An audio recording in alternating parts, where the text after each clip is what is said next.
In the heart of the Tennessee countryside, where the wind whispers secrets through the trees, lies the remnants of the Bell family farm, a place where tranquility and beauty mask a past filled with unsettling events, a past that's anything but peaceful. This is the setting for one of the most chilling hauntings in American history, a story that unfolds on a stage of serene pastures and quiet homesteads. But don't be fooled by the idyllic facade. Here the ordinary met the extraordinary, the natural touched the supernatural, and the world of the living collided with the world of the spirits. The Bell family, once ordinary settlers, were the unwilling actors in this eerie tale, a tale of unexplained occurrences and spectral sightings that would evolve into a haunting that has captivated and terrified generations. This is where the chilling tale of the Bell Witch begins, a story that will send shivers down your spine. In the early 19th century, the Bell family settled in Adams, Tennessee, unaware of the terror that awaited them. Just like any other homesteaders of their time, the Bells were drawn by the promise of fertile lands and the allure of a fresh start. John Bell, the patriarch, moved his family from North Carolina in the hope of a better life. They found their new home to be a picturesque slice of the Tennessee countryside, a tranquil haven that seemed perfect for farming and raising a family. But before long, this idyllic setting would prove to be anything but. The first signs of the impending doom were subtle. Unexplained noises began to echo through the house and across the fields. The family would hear strange knockings on the doors and walls, chains being dragged across the floor, and the gnawing of rats that couldn't be seen. Then came the sightings. Objects would move without explanation, and the family would catch glimpses of strange animals around the property. An unnerving feeling of being watched seemed to hang in the air. But the Bells were a sturdy lot, attributing these occurrences to natural causes or the antics of local wildlife. They continued with their lives, determined not to be swayed by unexplained phenomena.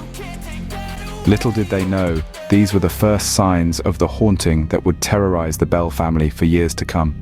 The disturbances grew more frequent and alarming as the Bell Witch began to manifest physically.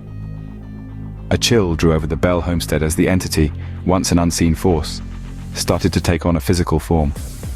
The air grew dense, the days were darker, and the nights felt endless. The haunting escalated to a point of sheer terror. The Bell Witch, no longer satisfied with invisible torment, began to interact with the family in a much more physical, tangible way. The entity was no longer a mere whisper in the wind or a fleeting shadow at the corner of one's eye. John Bell, the patriarch of the family, became a particular target of the witch's wrath. He was subjected to relentless physical attacks, his body racked with convulsions and fits, his voice stolen away, replaced by a hollow, rasping echo. His suffering was a grim spectacle for his family, a constant reminder of the malevolent force that had taken residence in their home. Equally as tormented was John's youngest daughter, Betsy. She was subjected to relentless physical attacks by the unseen entity. Her screams of terror echoed through the house, a chilling soundtrack to the family's living nightmare. The Bell family was living in a nightmare, a haunting reality they couldn't escape. The very walls of their home, once their sanctuary, were now a stage for an unending, horrifying spectacle. The Bell Witch had made its presence undeniably known, turning their lives into a chilling tale of fear and desperation. The Bell Witch didn't limit her terror to the Bell family. The entire community began to experience the supernatural phenomena. It was as if an invisible blanket of fear had descended upon the town of Adams, Tennessee. Even the bravest of souls found themselves gripped by an unshakable dread, a sense of foreboding that no amount of rationality could dispel. Neighbors began to share their own encounters, whispers of strange noises in the dead of night, objects moving of their own accord, and the inexplicable feeling of being watched. Eyewitness accounts only added fuel to the growing fear.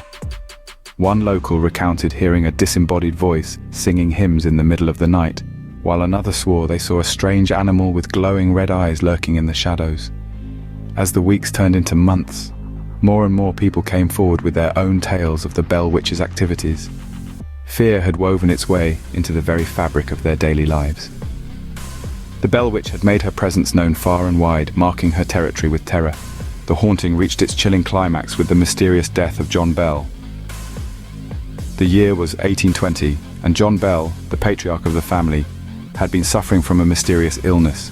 His condition was worsening, and the Bell Witch, who had escalated her torment of the family, claimed to be the cause. The day was December 20th, and as the sun rose over the Tennessee countryside, John Bell took his last breath. His family, devastated by the loss, found a small vial of an unknown liquid near his bedside. The Bell Witch, in a rare show of her physical manifestation, claimed responsibility for his death, stating she had given him the poison. The vial was given to the family cat, who, upon tasting the liquid, died instantly. The family then threw the vial into the fireplace, where it burst into a bright blue flame. The death of John Bell sent shockwaves through the community. The news of his passing and the Bell Witch's claimed involvement spread like wildfire. His funeral was said to be one of the largest ever held in Robertson County, drawing people from far and wide. The Bell Witch was not silent even on this solemn occasion. Witnesses reported hearing her voice singing a cheerful song as John Bell was lowered into his grave, a final macabre act in her campaign of torment. John Bell's death marked the end of the most intense period of the haunting. The Bell Witch, however, did not entirely disappear. She continued to make sporadic appearances, her presence a chilling reminder of the torments the Bell family had endured. But the death of John Bell, the only case in history where a ghost has been credited with killing a human, remains the most chilling and infamous part of the legend. The Bell Witch's haunting and the mysterious circumstances surrounding his death continue to fascinate and terrify to this day. John Bell's death marked the end of the most intense period of the haunting, but the legend of the Bell Witch lives on, a chilling reminder of the supernatural forces that may lurk in the shadows. If you've been captivated by this chilling tale, intrigued by the dark mystery that surrounds the Bell Witch, and find yourself yearning for more, then don't forget to subscribe to our channel.